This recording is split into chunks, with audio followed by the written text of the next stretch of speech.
right, welcome back. So, you might notice it's a little dark because my power went out, um, but the show must go on. Speaking of show, we just left the show.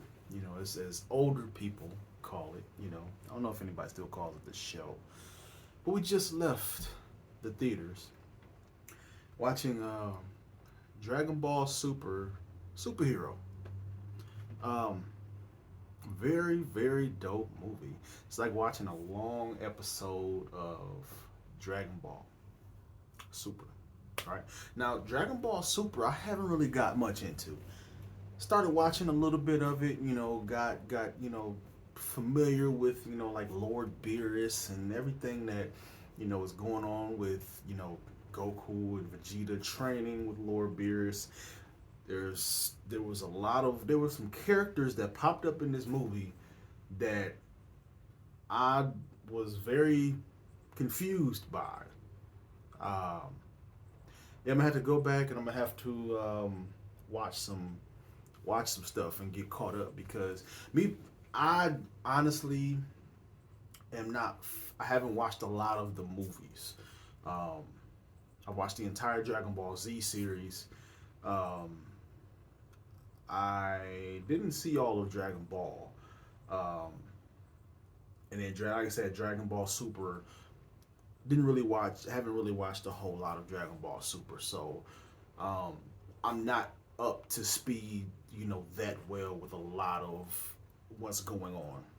Right now. Um, so there were some characters that popped up in this movie, and they were on, you know, the hero side. And that really took me by surprise. Wasn't expecting that, right? So yeah, I'm gonna have to get caught up. But anyway, and I'm trying to decide if I want to make this spoiler free or not. I'm gonna go ahead and make this spoiler free.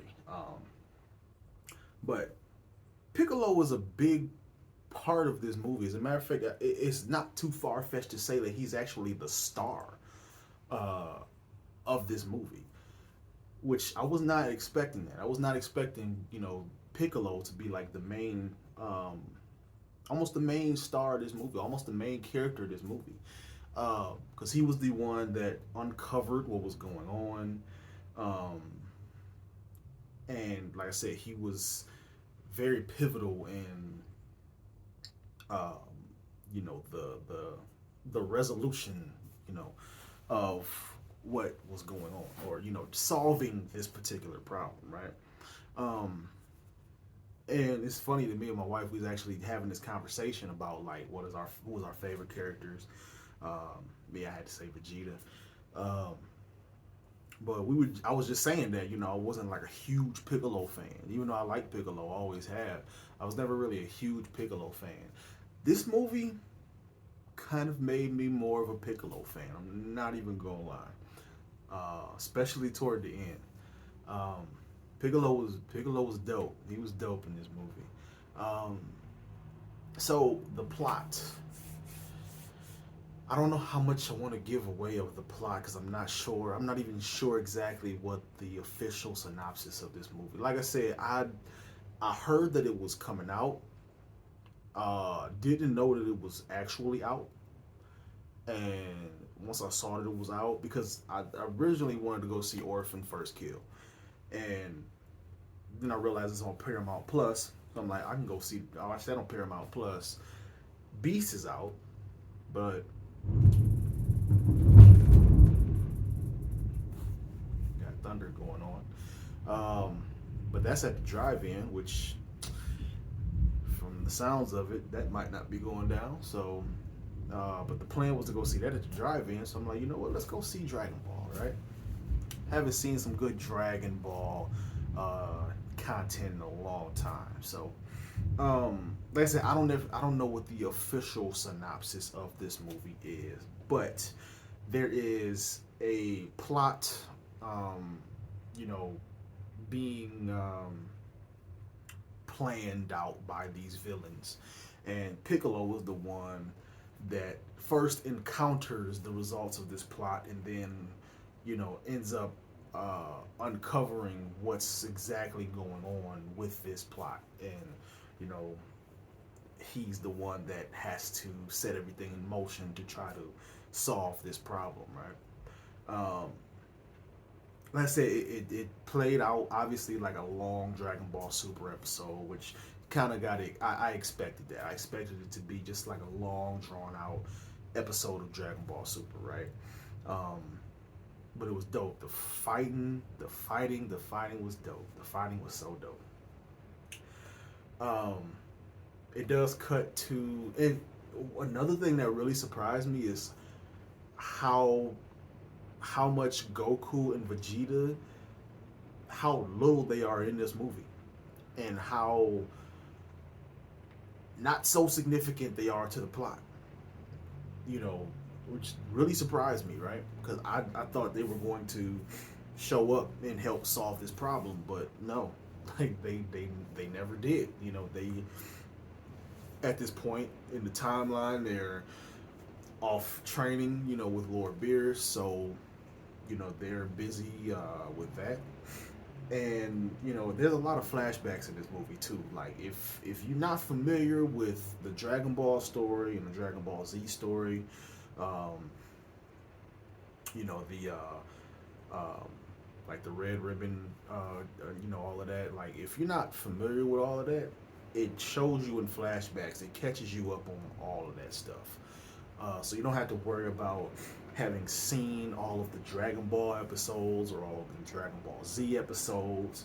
As a matter of fact, it it taught me some stuff that I didn't know about the Dragon Ball Z episodes. Like say, for instance, um, I can't think of the doctor's name. They just said it all throughout the movie. But the doctor that created the androids, right? Dr. Gero. Yeah, something like that. Dr. Gero.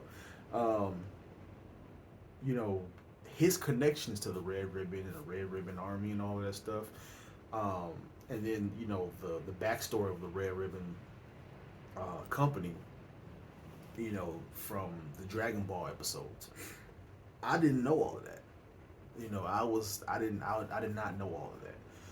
Of course, I remember the logo, you know, the RR that they had on their shoulders, but I didn't know, you know, how all of that was connected. You know, and I learned all of that from this movie, even though I had seen all of those, you know, episodes, the Dragon Ball Z episodes, you know, especially with the androids, but um, and then you know the cell story of all that whole entire area of the Dragon Ball Z episodes plays a huge part um, in this movie, right? So it's kicking up out there. So, like I said, I really enjoyed this movie. I really had a lot of fun with it. My wife, she loved it. Um, you know, I pretty much introduced her to the world of Dragon Ball Z, and we watched all the episodes together. And I think after this movie, we'll probably be watching the Dragon Ball Super episodes. You know, now I'm quite sure she's in that mode now. But overall, if you are a Dragon Ball fan, definitely check this out. The animation was kind of throwing me off at first because it was real. Um, it was very different. You know, it was very different. It almost looked 3D at the beginning, but toward the end, like as the movie progressed, it got more into the typical animation style that you're used to if you're used to like a Dragon Ball Z or something like that, or specifically Dragon Ball Super. Um, it is definitely a more updated um, than it used to be, but it still the animation style is still within that same style as what you would see on the show, right? Um, so yeah, so don't let the first 5 minutes of the movie throw you off. I will. The one thing I will say is the first like maybe 10 minutes of the movie kind of drags because the villain characters they're they take this long car ride, and it's just nothing but setting up the plot of what they're planning to do, right? Um, that part is a little drawn out, but it's okay. That would probably be my only, I wouldn't even say issue with it. Um, it's just something to be prepared for. But like I said, overall, I really enjoyed it. My wife really enjoyed it. Really happy that I went to go see, that I paid to go see a long ass Dragon Ball Super episode, because that's basically what it was. But yes, it was dope. If you saw it already, let me know in the comments. What was your favorite fight? That's what I want to know. What was your favorite fight? Um, and yeah, if you haven't seen it, be sure to check it out. Thanks so much for watching. Talk to you next time. Be sure to like, share, subscribe, hit the notification bell, all that YouTube stuff. You know how that goes. Talk to you next time.